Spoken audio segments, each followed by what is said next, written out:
Okay. All right, perfect.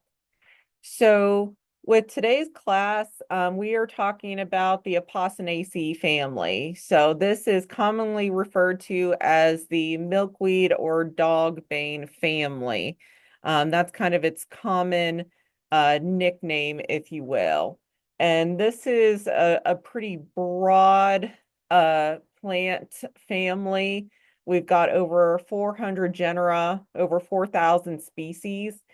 And this is an interesting family in that a lot of these plants have very distinct growth habits. So they can vary quite a bit from being shrub-like to small trees to different kinds of woody vines and even certain herbaceous plants.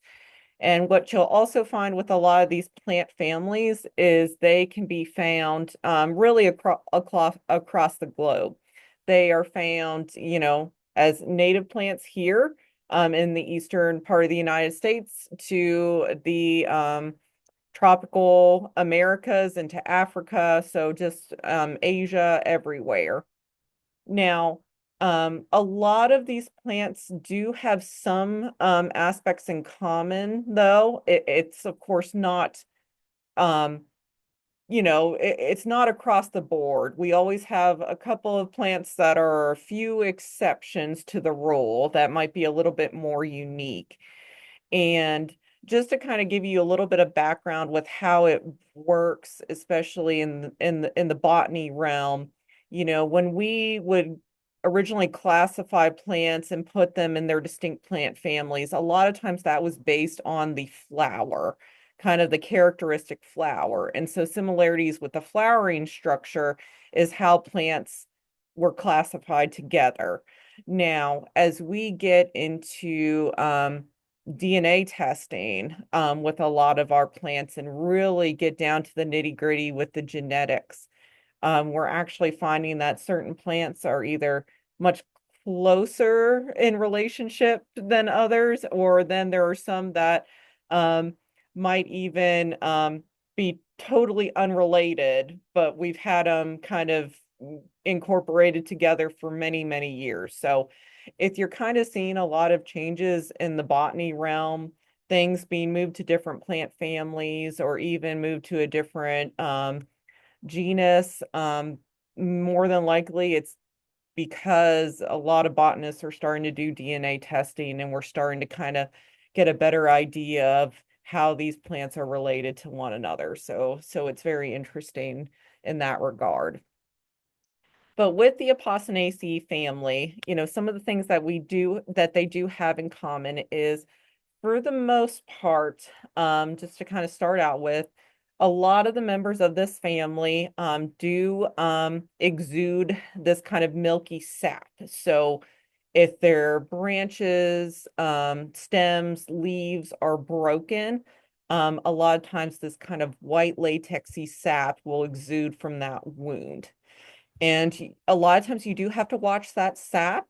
It can be uh it can cause things like dermatitis, rashes. It can really be quite an irritant on your skin. But even worse than that, if you were to consume any parts of the plant, or if you had a pet, an animal that was too curious and consumed it, that could be a problem because a lot of times within this sap are these cardiac glycosides and alkaloids, and they can be very toxic. And as a result, a lot of people will have symptoms anywhere from vomiting, diarrhea, shortness of breath, sometimes even like their airways may be constricted. And so you do want to watch this family because they can be usually pretty toxic individuals. Um, and some of the individuals we'll talk about today are more toxic than others. So we'll kind of do a little bit more of a deep dive into that toxicity here in a bit. A lot of times when we think botany and if we remember our dichotomous key from school, what was the leaf arrangement? Was it alternate? Was it opposite or world? Most of the members of this family have an opposite leaf arrangement, although there are some that can have a little bit whorled leaves that are in pair, in threes or fours. The flowers are very similar. A lot of these flowers have radial symmetry. They're usually five parted or have 4 to 5 petals. Oftentimes these are in clusters, but we do have some solitary flowers as well. Oftentimes these are terminal flowers too. After the plant is done flowering, a lot of these will produce either small berries or these dried pods. And what's interesting about the pods and the fruit is that eventually they will split open, especially once they split open. Um, the seeds just, come out. It's like they just kind of explode out of that pod. Um, and a lot of times the seeds are either tufted or they kind of have this wing to them. And that's so that they can easily be dispersed through the wind. So we're going to be talking about milkweeds today, but I'm sure some of you that have grown milkweeds and you've collected the seeds, sometimes you have to kind of be watching it because once those pods split, sometimes it's too late and then the seeds have already just gone everywhere. So a lot of members of this family are like that as well.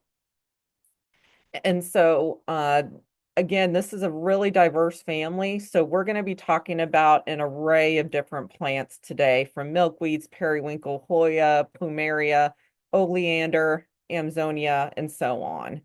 So let's kind of go ahead and get started specifically with the different plants.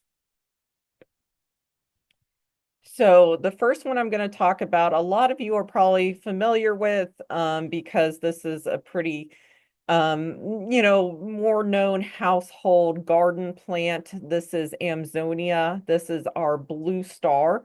It's a really great herbaceous perennial for our gardens. Of course, this is a member of the Apocynaceae family. You can kind of see similarities with it just from the kind of clumps of flowers, the clusters of flowers, and the beautiful star-like flowers that are often this really pale blue color. And that's one thing with the Amzonia that's really unique is in the botanical world, we really don't have a lot of flowers that are kind of this true blue color. And this is one of those flowers that is a true blue. This is a very pale blue, but it's not kind of that periwinkle. It's not that kind of purpley color. It is exceptionally blue. So it's very pretty. Specifically there's different species of Amzonia. Um, a lot of times we have the ones that kind of have these more narrow willow-shaped foliage. It creates a really nice clump formation in the garden. It can spread a tiny bit, but mostly it forms a really nice clump. And so you can easily plant it in your garden bed without worrying about it escaping too much into the garden, like, other kinds of like spreaders or things like mint and stuff like that, which is very aggressive. This is not an aggressive grower. This is going to stay pretty content for you in its place where you planted it.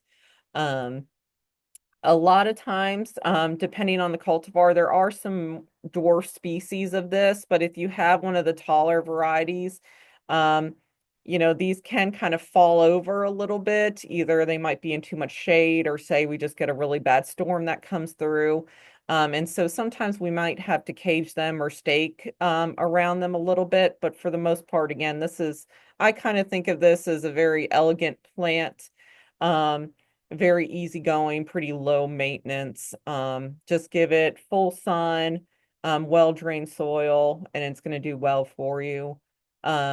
The After it's done producing flowers, which is typically it's blooming in the late springtime, it will produce these really long, thin string bean like seed pods, and that's just what they look like. They look like long string beans that are on the plant. So that's unique in that regard. other component, other aspects of Amzonia is if you have it in your garden, even after it's done blooming, it still can be pretty aesthetic, especially in the fall because the foliage will turn pretty much bright yellow. And so it's very pretty. It gives kind of that fall foliage aspect in the garden. So don't be trimming your Amzonias in your garden beds. Just let that yellow foliage linger on there because it is very pretty to see. Um, so that's kind of just like a good example of kind of a typical garden plant that we see that's a member of this Apocynaceae family. So that's Amzonia, our blue star. All right. Let's go into the Dogbanes. So, of course, this is also known as the Dogbane family. And so let's talk a little bit more about Dogbanes. So, some of the more common ones that we see around, I say around here, Midwest, east of the Mississippi, are things like hemp dogbane, which is kind of this more upright dogbane that you see in this left-hand corner. And then you also have the spreading dogbane, which is kind of that bigger bottom picture here. Um, so with both of them, they still are very similar in that their leaf arrangement's opposite. They have entire leaves where the margins are very smooth, ovate to elliptical shaped leaves. Their flowers do differ a bit. So the hemp dogmane typically has more white, kind of bell-shaped tubular flowers, whereas the spreading dogbane at the bottom, those flowers kind of are more nodding and can also be pink in coloration too. But with both of them, these dogbanes do have that milky sap, so you do have to watch. These can come up easily as I kind of use in quotes a weed. I hate to call anything a weed because these can be very beneficial to our insect species, but you may have noticed these coming up where you were not expecting them to be in your garden. Um, and so if that is the case and you didn't plant them there, you may just want to be careful if you're handling them just because again, that milky sap could get on you. You might want to handle with gloves. Just especially if you're very much prone to rashes or blistering, things like that. But, something else with dog banes is that they are just a great nectar source for pollinators. And so nectar source where we have bees and butterflies, specifically that will really enjoy the flowers of these plants and it provides a great nectar source for them. But then, and also in another regard, this is a good larval food source for certain caterpillar species. And so larval food source meaning that the caterpillars of certain moths and butterflies will actually feed on the plant itself. They'll a lot of times these moths or butterflies will lay the eggs on the plant, the eggs will hatch, and the caterpillars are going to feed on the plants. And so with dogbane, the milkweed tussock moth caterpillar, which is this guy here up in the right-hand corner, he is really funky looking, as with a lot of caterpillar species. He looks like something right out of like Halloween with the orange, black, and white. Um, but yes, this is a moth species, and this caterpillar will specifically feed on dogbanes. They will also feed on milkweeds as well, that we'll talk about in a little bit too. But that might be something that whenever you are seeing dogbanes out, that you see this caterpillar and you're like, what is that? Well, it's that milkweed tussock moth. So very cool looking caterpillar. Some other things with dog banes is you probably could kind of guess with the name hemp dog bane. So a lot of times these dog banes are very sturdy, and so they were used by Native Americans to actually use for different products for them to help with building. And so very sturdy, fibrous material in that regard. So moving on from the Dogbane, so we're going to kind of transition out of that a little bit. We'll get into milkweeds here in a minute, but um, we're going to talk about the Hoya.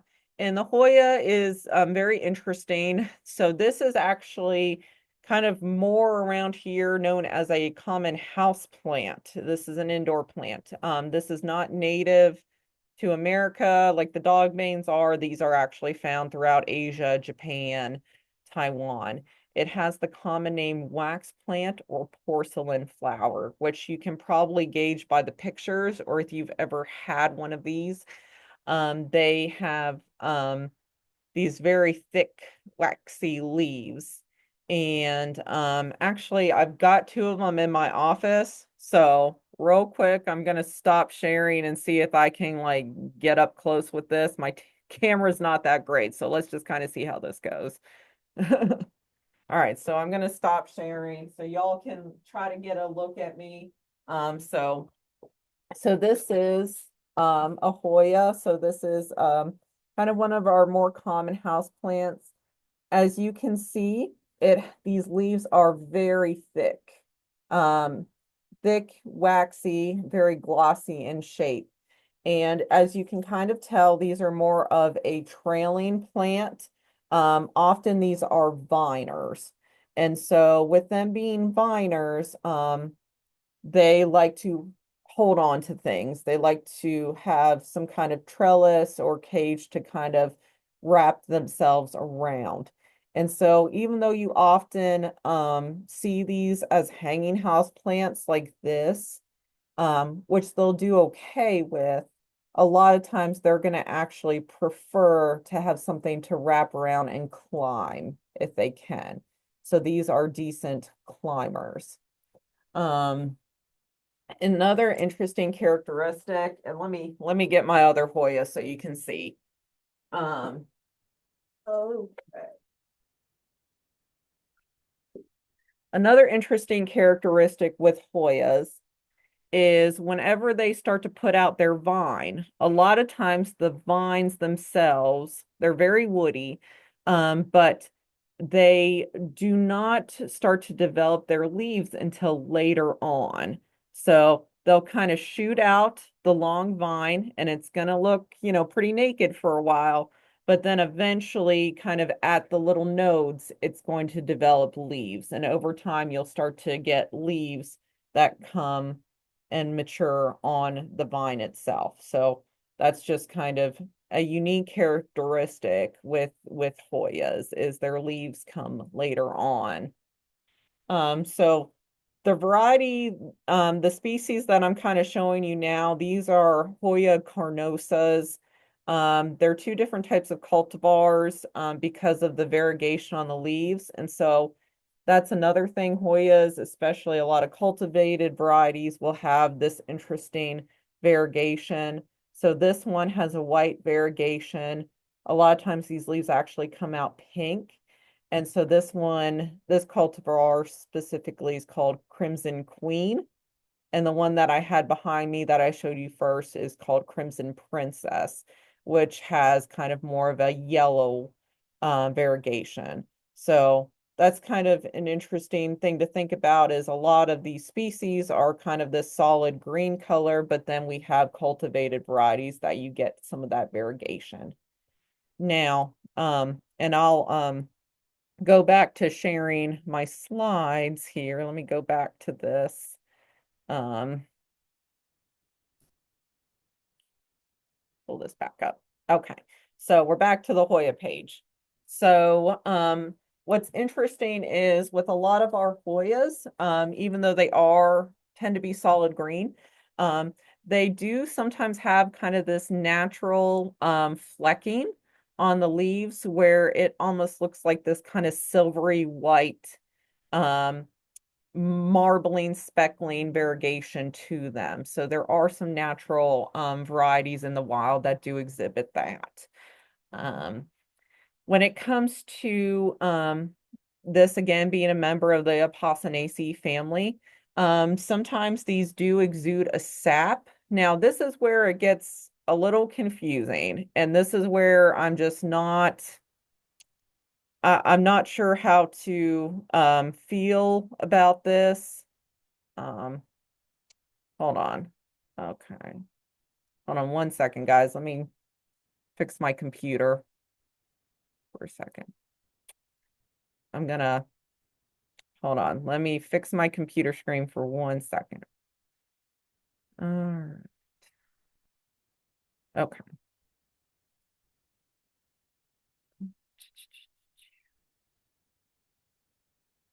Just bear with me 1 minute. Okay. So going back to the Hoya. So with the Hoya, this is where it gets confusing because Hoya do have white latexy sap. What's interesting though is if you see on a lot of websites, you see on things like if you look to see if these are animal friendly, pet friendly, a lot of times they are going to actually categorize Hoyas as being pet friendly, that these are actually not toxic. And so I don't really know the research behind this, if there has been much research, if Hoyas are completely pet friendly, maybe they don't have like high concentrations of these cardiac glycosides at all. I'm not sure. But the reason I bring that up is even though a lot of times this is labeled as pet friendly, I would take extreme caution with pets, small children, and try to make sure they're not consuming it or, anything like that, just out of an abundance of caution, because this is traditionally members of this plant family are toxic. So just kind of take that with a grain of salt on the pet friendliness there. It could very well be fine. I have to say, I have never tried to eat part of this plant to test out that theory. So, and I don't plan to. So, um, but anyway, um, why a lot of people love growing Hoya is because of the flowers they produce. So these produce a lot of times these beautiful round clusters of these star-shaped flowers. Oftentimes, the flowers are very fragrant smelling. Um, and so they can be very, very pleasant. A lot of times they're kind of more fragrant certain parts of the day, like if they first open up in the morning hours compared to later on. If you look at the flowers closely, many times these flowers can be kind of hairy, as well. Traditionally, with a lot of our regular species, they're more white to pink to yellow in color. We do have some cultivated varieties that are kind of more of this deep purple, maroon, almost even black coloration with the flowers. Um, Something interesting to note on the flowers, and I'll kind of talk about it right up here, this kind of upper left-hand picture. So this picture here shows what we call a peduncle. And a peduncle is kind of the start of where the flower buds are on the Hoya. So kind of branching out from the vining part are these little peduncles. Now, what's interesting about them is that when it flowers, it's important, especially if you have this plant, to not cut off, do not cut off any of the spent flowers. Once it's done flowering, leave it alone, because a lot of times on these peduncles, they will reflower um, over and over again. And so if you were to cut off this portion, then you've cut off the flower completely for months and years to come. So you don't want to do that. So as tempting as it is to probably deadhead, remove spent flower buds, do not do that with Hoyas. They will continually flower on that same peduncle, that same kind of branching structure. So just something to note there. Finally, before I kind of move on to the next plant, um, Hoya, this is the milkweed family, of course, so they do have similarities. Uh, I have placed my Hoyas outside. I tend to take my house plants outside during the summer months. And one thing that I found, unfortunately, with Hoyas is they can be prone to aphids. So you all might be familiar with those lovely yellow aphids that get on your milkweeds. Well, they will also get on your Hoya. They do like to feast on Hoya. So just be mindful of that. If you bring your Hoya outside, the aphids might flock to them. So if you want to avoid that, leave your Hoya inside. So just coming from experience here with that. All right, so switching gears, let's talk about our Madagascar periwinkle. A lot of times we probably don't even know that that's the name of this plant. A lot of times, many of us just call this vinca. Its common name is annual vinca because especially here where we are in the United States, this is treated as an annual bedding plant that we dispose of once frost comes. In other regions of the world, this can survive as a perennial in more tropical areas, and it can actually spread quite a bit that it's naturalized in certain areas, almost to the point where it could be mildly considered an invasive in some of our more tropical regions. Not invasive here, of course, because it is generally killed off by frost, but just invasive in other regions of the world. Now, a lot of people love these vincas, though, just because they are a very easygoing annual. You give them full sun, just kind of water is needed. And really, they don't even need hardly any fertilizer. It seems that they can just stay pretty the whole summer, all summer long, basically. They kind of have this more upright growth habit, but they can spread a little bit and form nice little bushes and clumps around. You can place a lot of them together, and it creates a really nice color impact. A lot of the flowers are often kind of this white to pink to purple, lavender, lilac coloration. Um, Something that's I really like to bring this plant up, especially in classes, because it's a very unassuming plant. We just think of it as a regular annual. Um, but these really are a great plant. In other regards. So there's actually been several research studies done on Madagascar periwinkle, where it actually has anti-cancer compounds, and it has been used in certain cancer treatments for leukemia. And so, it's just really awesome whenever there's just kind of this deep research that's done on these plants and the benefits that they can have. Of course, we know of plants providing us with food and building materials, but there's so many plants that haven't been studied or even haven't been discovered in certain parts of the world that could be very beneficial medicinally. And so this is kind of one of those examples where the small little plant that we just kind of think for show in our garden beds actually has quite a major impact. So that's pretty cool. Now, I will note that even though these do have anti-cancer compounds, this is not something you can consume. It's still a very toxic plant being in this family. So you can't consume it and get the benefits from it. Of course, the compounds are extracted in a lab, to be used for these cancer studies. So just something to note there. You always want to be careful that people aren't actually eating these plants. So,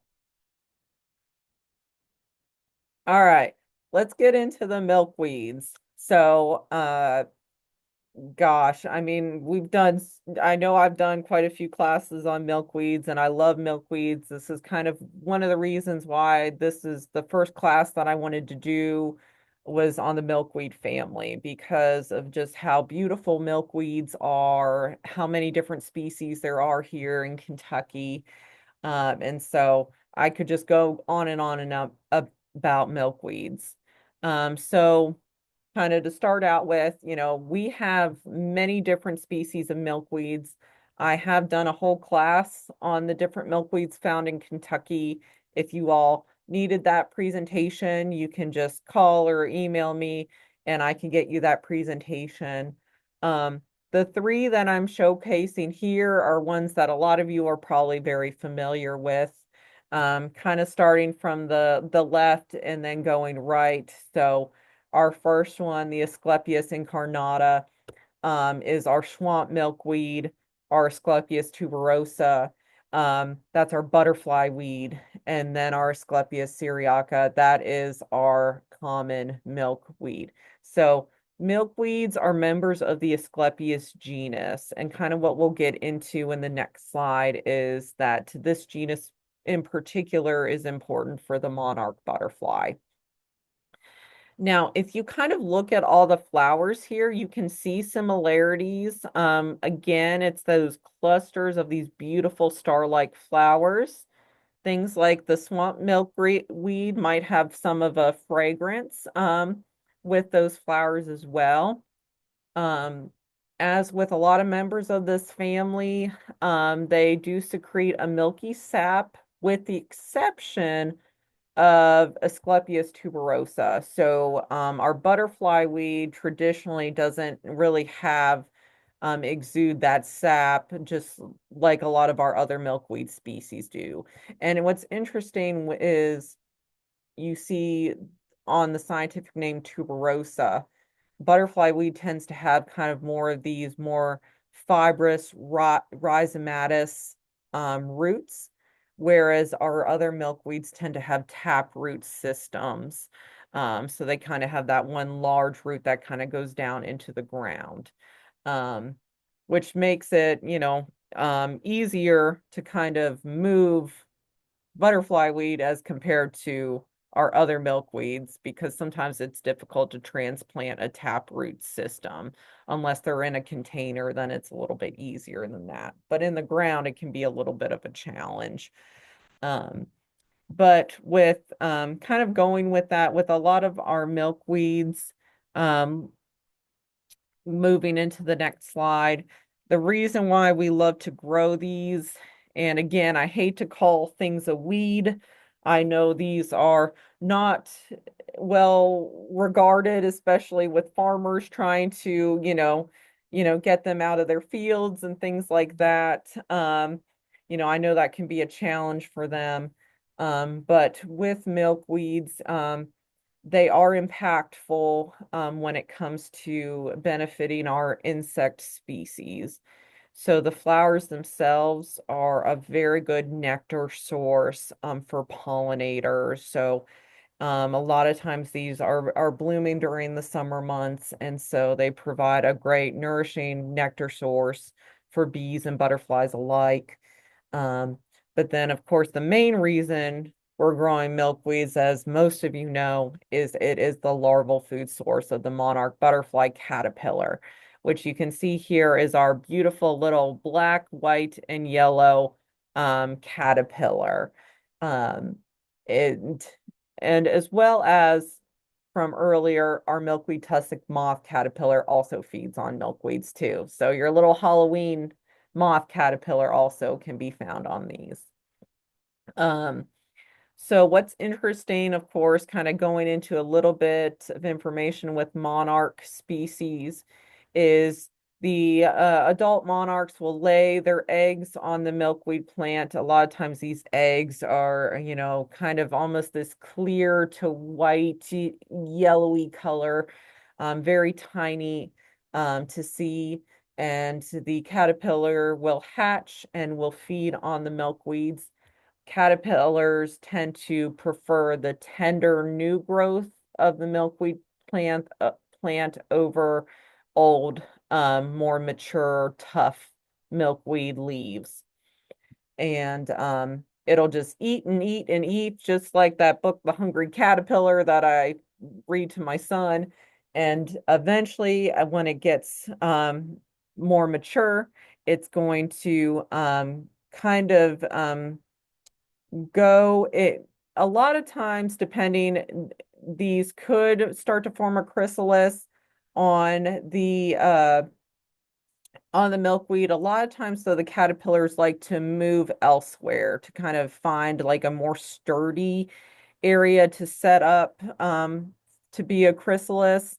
Like if there's, say, like a porch or decking or some kind of wooden structure or shed, a lot of times the caterpillars will kind of go over to those areas.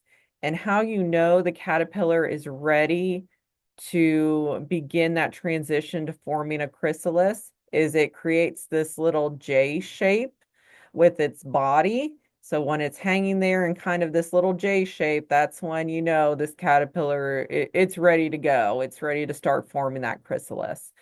And so it'll form this beautiful jade chrysalis. Um, and over time, it will be kind of become more transparent, where you can actually see the butterfly inside the chrysalis. And so that's when you know kind of when you can really start to see kind of the wings in that chrysalis, and it becomes more clear, then that butterfly is soon going to hatch from the chrysalis. So again, I could go into like a whole talk on monarch butterflies and milkweeds, but that's just kind of a rough idea with the life cycle. We can get into migrations with monarchs at another time, or if you have questions about that, I'm happy to answer. But kind of something else I wanted to mention with going into the milkweeds is monarch caterpillars are special in that when they are ingesting milkweeds, again, talked over and over again about the toxicity of this plant family. So a lot of animals do not like to consume these plants. In fact, a lot of these plants can actually be considered pretty wildlife resistant plants, especially with things like deer, they're relatively deer resistant. Relatively, I say. If deer are hungry enough, they'll still feed on it. Or rabbits. Rabbits like to eat. They've eaten my tender milkweeds before too, but for the most part, res pretty wildlife resistant because of that toxicity. But anyway, the caterpillar, whenever it's feeding on this plant, is able to take in those toxic compounds without really harming itself. And in fact, if a bird or some kind of other animal were to eat that caterpillar, then a lot of time it's not very appetizing because they're eating those toxic compounds that are in the caterpillar from where it was consuming those leaves. So a lot of times with certain animals and birds, they'll eat one caterpillar and they're like, no, this isn't tasty. This is gross. And then they probably won't eat it again. And so that's a good defense mechanism for these monarch caterpillars against predators, is they are very unappetizing. So just kind of an interesting evolutionary aspect there with the monarch butterfly kind of evolving with the milkweed and using it to its advantage against predation. All right, so let's kind of move on from the milkweeds. Again, I could talk about milkweeds all day. I love milkweeds. And let's talk about a very, very poisonous member of the Apocynaceae family, and that is oleander. This, I'm sure many of you all have heard of it. It's a very beautiful shrub. Like it has kind of this roundish, defined growth habit. And a lot of times they kind of, well, it's named after kind of how it resembles an olive tree, just with the shape of the leaves. Um, but it produces just these gorgeous flowers that are different pinks and whites and purples. found in a lot of tropical landscapes, honestly. Like if you go down to places like Florida, you see a lot of it in the landscaping. Um, and sometimes big box stores here will also sell it, more kind of treating it as like a tropical that, you're just gonna probably throw away or remove once frost hits. Um, but very, very beautiful. But this is where we talk about toxicity to extreme. So these have really high concentrations of cardiac glycosides to the point where you may not even really want to be handling this plant much without gloves. Not only can the sap cause severe dermatitis, of course, you don't want to get it into your eyes because it could blind you. But just in general, that sap is so toxic. You don't want to risk getting it on you or accidentally, like, say you had it on your hand and then you put your fingers to your mouth, things like that. Um, this can be fatal. It really can. So any kind of pets, small children need to avoid being around this plant at all costs, especially if they're very curious. Um, and unfortunately, you hear these stories too, where these oleander like branches may have been used at campfires to like roast marshmallows on, and people actually got very sick just from those branches from using them on the campfire because of the cardiac glycosides that are in those twigs. And so, that's where it's very important to kind of be mindful of this plant, especially more tropical climates, or if you are growing it as kind of a just a summer ornamental, that you want to avoid the risk of this getting near people, children, pets, that sort of thing. Um, because, if you consume enough of this, it can unfortunately be fatal. It is not a plant to mess around with. So just kind of be very mindful of that. It is absolutely a gorgeous plant, but it is one I can say for someone who has a curious dog and little kids, I'm not going to be growing in my garden anytime soon. So this next plant, oh, I love this plant. This goes by Plumeria. We also call it frangipani too. A lot of you probably recognize these flowers because these are the common flowers used in making leis in the different Pacific Islands and Hawaii, which is interesting because this plant is actually not native to those regions. It is native kind of more to the American tropics and the Caribbean, but it has naturalized quite a bit in other areas, and it has for, hundreds of years at this point. But plumeria of is this really, it's a type of succulent, and it's very brittle with its branches. It's kind of the small shrub to tree-like plant, especially if you can get it growing pretty big. A lot of times it kind of looks naked, um, quite a bit of the year. You might be, especially if you're growing this kind of as a house plant or like you're moving it outside during the summer months. Even places like certain areas of Florida, it can kind of defoliate. It's not dead, it just tends to enter a dormancy period. So that's why it can kind of look a little sad at times. Um, but when it's not dormant, when it is actively growing during the summer months, you get these very thick, um, kind of fleshy leaves that are traditionally kind of like on the branch tips. A lot of times there's a couple of leaves kind of, paired up um, on this plant. And then from there, you get these terminal clusters of these beautiful flowers. If you kind of look at the flowers closely and kind of from a side angle, they're tubular in shape. and they are very aromatic. They smell wonderful, especially during the evening time is when they're most fragrant because that's when they're releasing their aroma, because it is attracting its pollinator, which where it's originally from in the tropical Americas is a type of sphinx moth.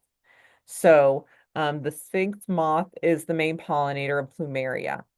A lot of other pollinators, like butterflies and things like that, love to go to this plant, but they're going to just be very disappointed because these don't really have the proper nectar or reproductive parts for other types of pollinators, like the sphinx moth. So it's kind of very pollinator specific to this plant genus.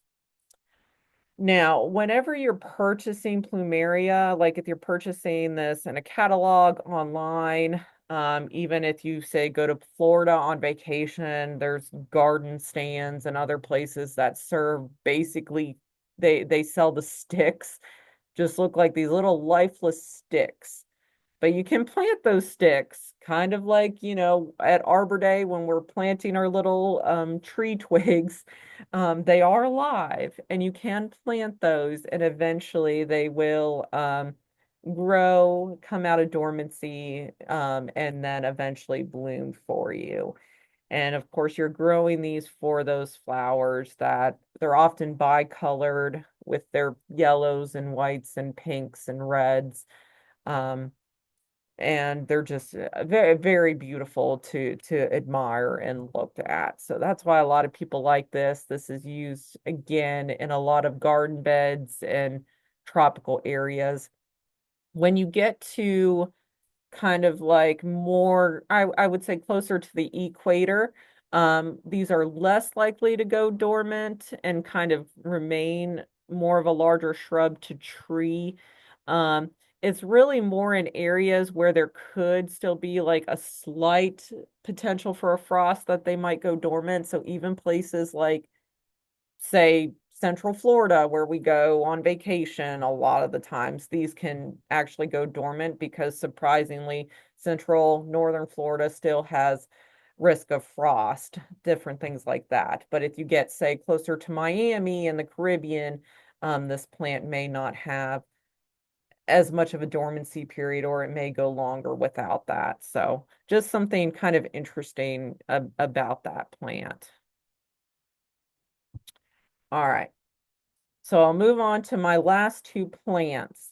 I wanted to bring this one in because this is just a fun little house plant. This is called Stapelia. This is known as the starfish cactus. It's funny because even though it's called a cactus in its common name, it's actually not a true cactus, but it is a type of succulent. So all cacti are succulents, but not all succulents are cacti. So just remember that, okay? Not all succulents are cacti. So this is a true succulent, but it's not a true cactus.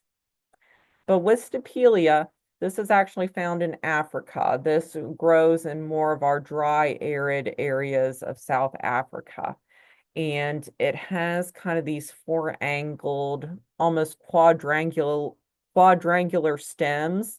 And they're just stems. They don't really produce any kinds of leaves, but these are photosynthetic stems. And they produce different clusters, bunches of these stems.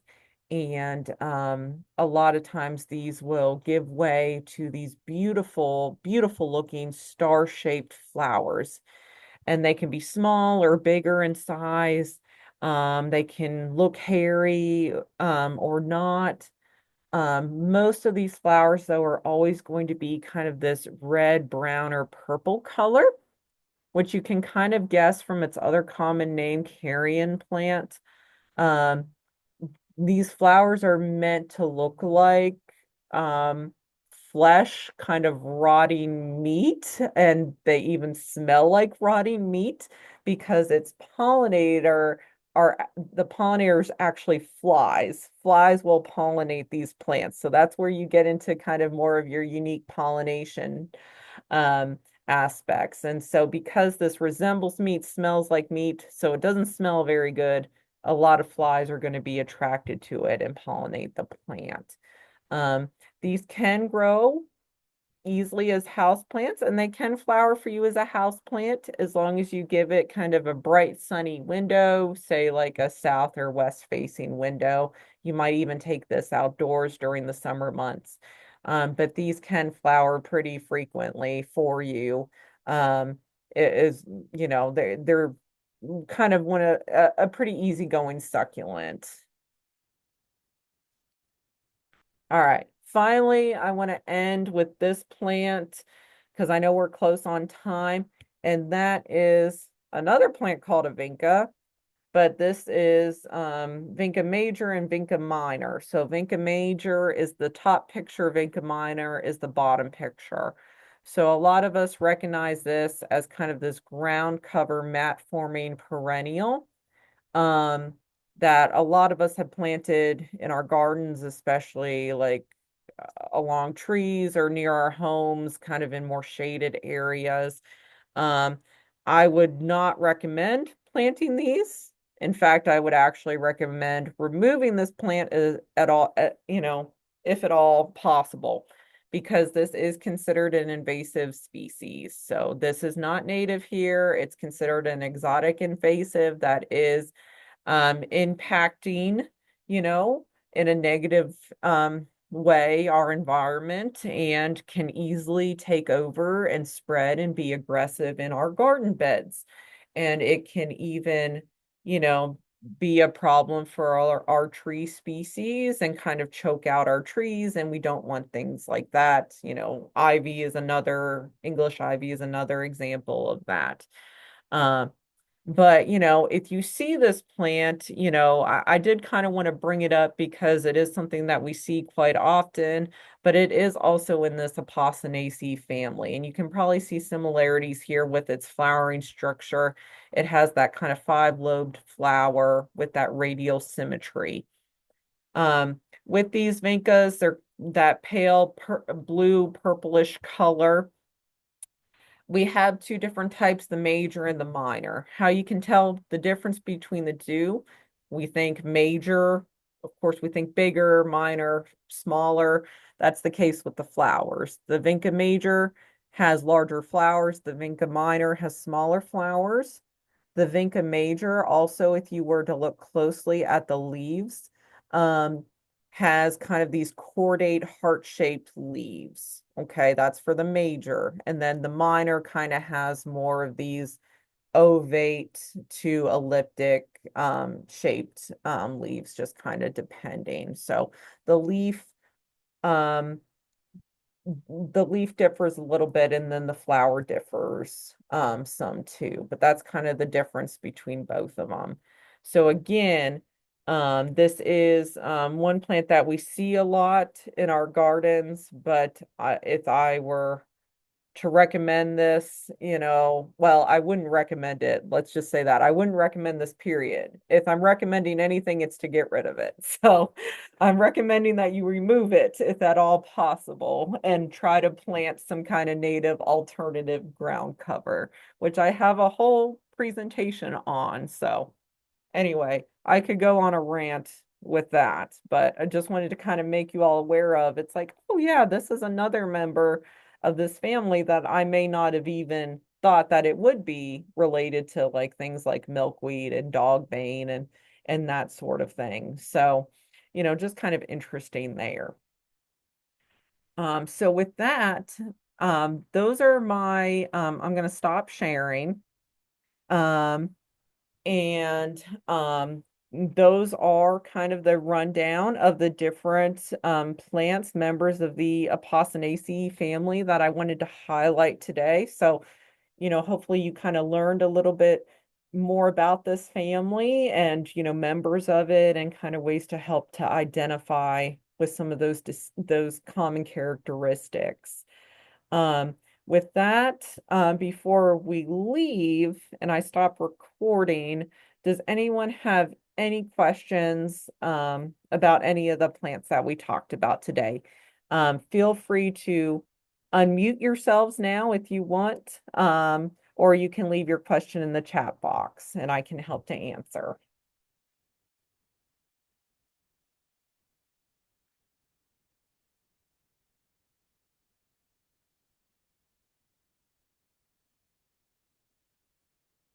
Okay, so yes, so Amzonia, so these don't get quite tall. I I wouldn't I hate to say it, like, would it make a good border plant? Yeah, you would probably keep it kind of more in the front part of your garden and have some taller species towards the back. It's still, could be like, say, gosh, like, 2 feet or so, where, you might want to put some shorter plants in front of it. But yeah, it kind of would kind of be kind of more along the border, with it kind of more in the front aspect of your garden versus in the back, because there's much taller plants that you would put kind of in the back. Is it more pet kid friendly? So I don't hear a lot about it, with its toxicity. I don't hear a lot about it compared to other species of the Apocynaceae family, but I would still be cautious with it. You still don't want probably your pets or children to, you know, be playing with it or trying to eat it or anything like that. But when it comes to toxicity, I mean, I don't think it's not on the same level as things like oleander, but still, you know, it just, with it being a member of this family, I would be cautious. Yeah, Laura mentioned hers can get up to 3 to 4 feet tall. Yes, I mean, just depending on the species, the dwarf varieties might be a little bit shorter. Um, but it just kind of depends. Mine doesn't get over 1 to 2 feet. I mean, mine's a kind of shorter one. Um, but yeah, can it be started by seed? Um, so a lot of times you're going to be buying these as a container plant. You're going to be buying a plant itself. These do you can grow these from cuttings and root cuttings pretty easily with the Amzonias. They do really well from cuttings. Growing them from seed, with a lot of perennials that you have to be mindful of, is they require things like a cold stratification period, where you would plant the seeds ideally in the fall, let them overwinter, and then they could germinate in the spring. Or if for some reason you were late to planting the seeds in the fall, you would want to keep them in your refrigerator for at least 6 to 8 weeks and then plant them so they can properly germinate. Now, this is just in general. That I'm not, this is just in general for a lot of your perennials, that they require that cold stratification. And a lot of times when you're starting them from seed, it can take a couple years for them to kind of mature or even bloom for you. So it's definitely a slower process, I would say, if you were to start these from seeds, or if you were to collect the seed pods from the plant. So ideally, I would say go with the container plant, or go with starting cuttings and rooting them from cuttings. So, and Laura is offering her plants that if anyone wants cuttings, you can, she's got 2 different species of Amzonias. So that's an option there. Um, the invasive vinca, what is the removal process? Okay, so this is where it gets rough, where you're going to be doing multiple methods, okay? You're going to be digging it up.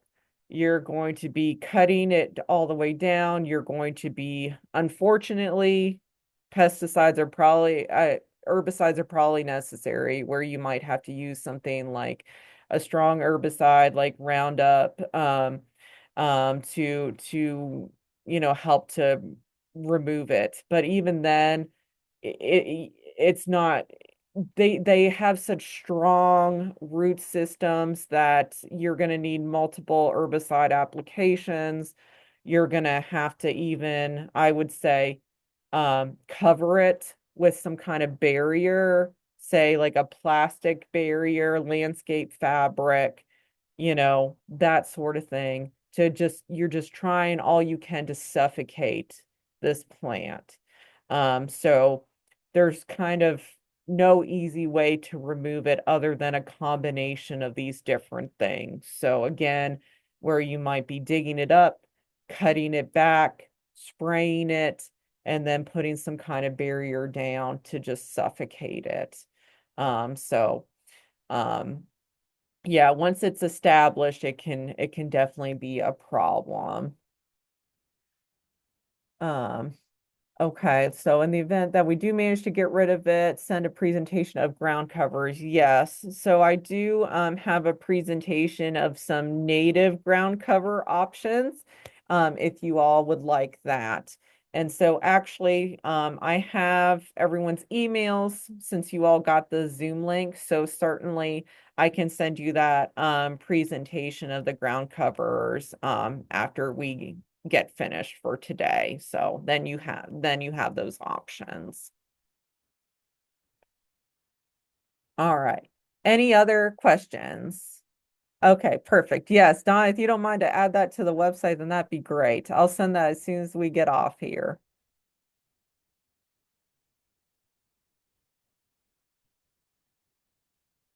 All right.